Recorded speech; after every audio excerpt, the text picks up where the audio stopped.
Heading to Gatlinburg for a quick getaway? I've got just the thing. A 2-day itinerary that's going to make the most of your time without breaking the bank. We're talking stunning hikes, great food, a little shopping, and even a few free things to do. I've got some tips to make sure you experience Gatlinburg like a local, not just a tourist. Stick around to the end because I'm sharing a little trick to make your trip even more memorable.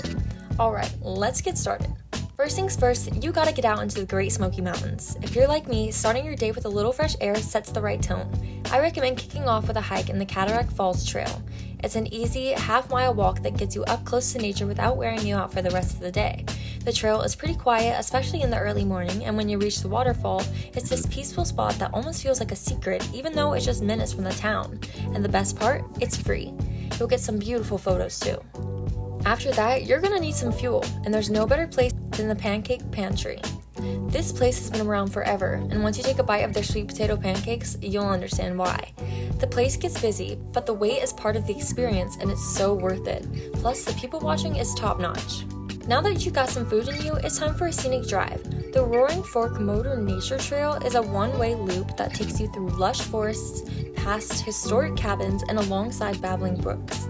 It's like taking a step back in time. You can pull over at any of the stops along the way to explore more, and it's all free.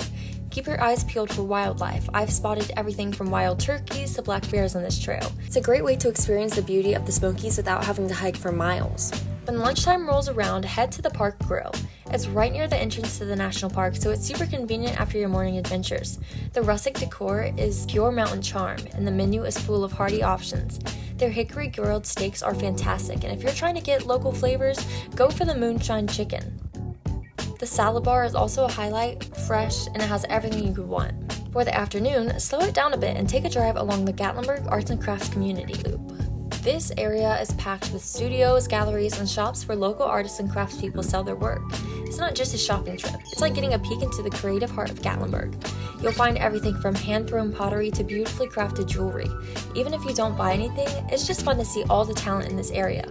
Plus, the drive itself is lovely with plenty of spots to pull over and take in the views. Dinner rolls around, you've got to check out the Pecker Steakhous. It's right on the river and there's something special about dining with the sound of water in the background. The steaks here are the real deal, cut to order right at your table, so you know you're getting exactly what you want.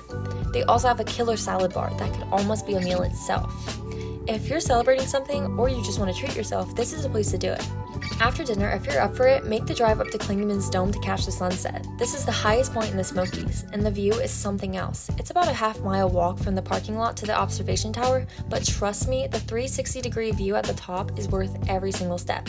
On a clear day, you can see for miles, and if you're lucky, you'll catch that beautiful smoky haze that the mountains are famous for. It's the perfect way to cap off your first day. Okay, so that was day 1, but day 2 has a mix of even more adventure and some chill time. And remember, I've got that little trick coming up that'll make the most of your Gatlinburg trip, so stick with me. Let's kick off day 2 with another classic hike, the Laurel Falls Trail. This one is a bit more challenging than the Cataract Falls, but it's still pretty manageable. The trail is about 2.6 miles round trip, mostly paved, and it leads to a stunning 80-foot waterfall. It's a popular hike, so I'd suggest starting early to beat the crowds. The sound of the water rushing down from the falls is so soothing, and it's another great spot for photos. Plus, it's another free activity, which we love. By now, you'll be ready for breakfast, and Crocketts Breakfast Camp is where you want to be. This place is all about those mountain-sized portions. Their griddle cakes are basically the size of your head, and they've got this buttery, crispy edge that's just perfect. The vibe here is all rustic and cozy with a lot of nods to Gatlinburg's history. It's the kind of place that makes you feel like you're getting a real taste of the Smokies. After breakfast, take some time to explore downtown Gatlinburg. Sure, it's touristy, but there's a reason people love it. It's got a charm all of its own. The village shops are especially cute, with their European-style architecture and little hidden nooks.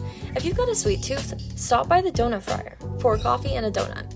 Their cinnamon sugar donuts are a personal favorite, and don't forget to pop into Old Smoky Moonshine for a tasting. Even if you're not a big drinker, it's a fun experience, and you can find some great gifts to take home. For lunch, I like to switch it up with some Mexican food, and No Way Jose's Cantina is a solid choice. It's right by the river, so if the weather's nice, try to grab a seat outside. Their fajitas are sizzling hot, and the portions are generous. Plus, the vibe is laid back, which is perfect for a midday break. Now, let's head up to Over Gatlinburg. If you've never been, the aerial tramway ride itself is a fun experience. It gives you a bird's eye view of the town and the mountains. Once you're up there, you can just walk around and enjoy the scenery for free. If you're up for a little more activity, there's ice skating, an alpine slide, or even a wildlife encounter. But honestly, just being up there and taking in the views is worth the trip. For your last dinner in Gatlinburg, I suggest something special, the Greenbrier Restaurant. This place is a bit tucked away up in the woods, so it feels like a little escape within your escape. Their menu focuses on farm-to-table dishes and everything is super fresh. I'm a big fan of their trout, but you really can't go wrong with anything on the menu.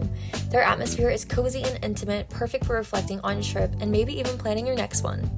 And there you go, 2 days in Gatlinburg that'll leave you feeling like you really got to know the place.